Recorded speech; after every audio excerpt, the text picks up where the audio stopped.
Shalom, आप सभी का स्वागत है। हम प्रकाशित वाक्य के आखिरी अध्याय 22 अध्याय में हैं। 22 अध्याय में हम बहुत सी रहस्य की चीज़ों को देखेंगे।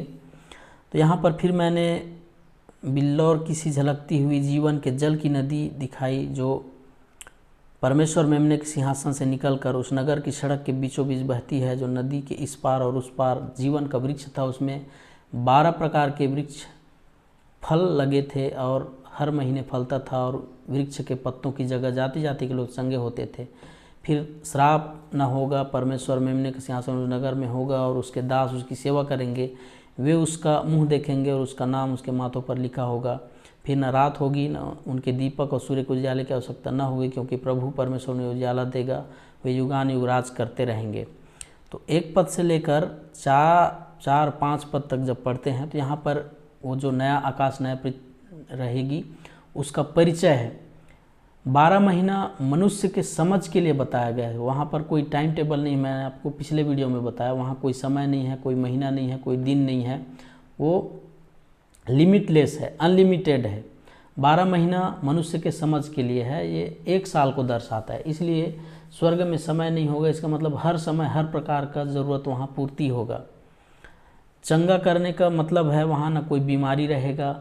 मतलब लोग हर पल एक नया ताजगी को महसूस करते जाएंगे, हर पल रिफ्रेशनेस, नयापन को महसूस करते जाएंगे।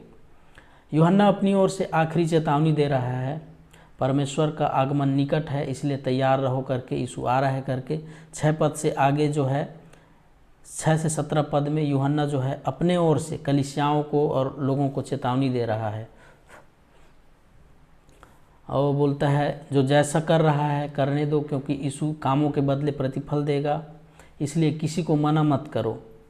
पवित्र आत्मा और कलीसिया दोनों यीशु को पुकारती है आ करके, क्योंकि आत्मा और दुल्हन कलीसिया है। इसलिए अभी पुकार रहे हैं इस विनाश से, इस सृष्टि से और इस आने वाले भयंकर जो महाक्लेश काल है और उस एंटी क्राइस्ट का तांडव है, उससे बचने के लिए कलीसिया पुकारती है कि यीशु जल्दी आ, दूल्हा जल्दी आ करके।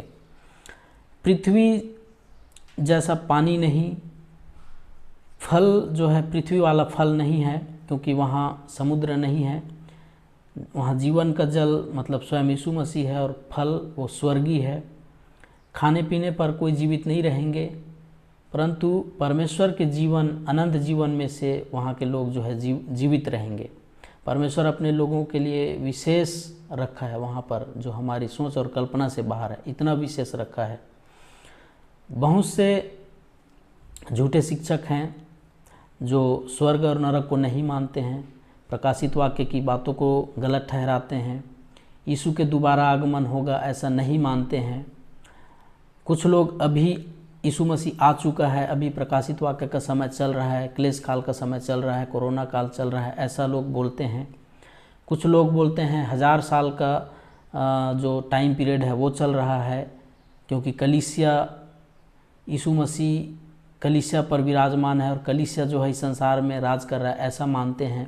ये सारी बातों का न्याय परमेश्वर करेगा। हमको इन सब चीज़ों को परमेश्वर पर छोड़ देना है।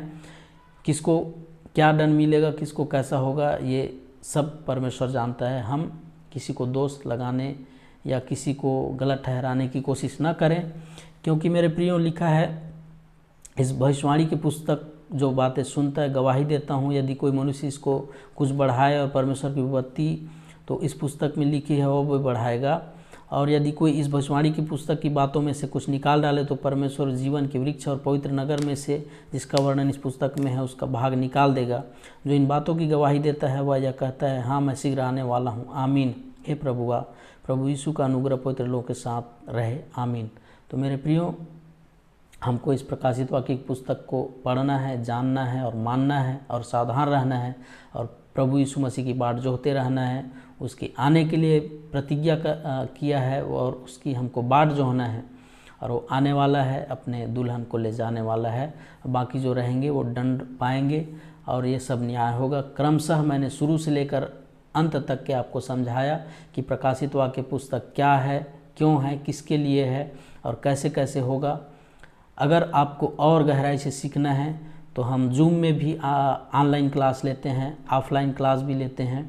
तो उसमें और गहराई से डिटेल से आपको सिखाया और समझाया जाएगा। यदि आप इंटरेस्टेड हैं तो हमसे संपर्क करें। वीडियो को पहले अध्याय से 22 अध्याय तक देखेंगे तो आपको अच्छे से समझ में आएगा। प्रार्थना पूर्वक उपवास के साथ देखिए, समझिए और जानिए और आशीषों को पाइए और दूसरों को भी शेयर करिए ताकि बहुत सारे आत्मा बचाए जाएं। परमेश्वर आप सबको आशीष दे। God bless you. आमीन।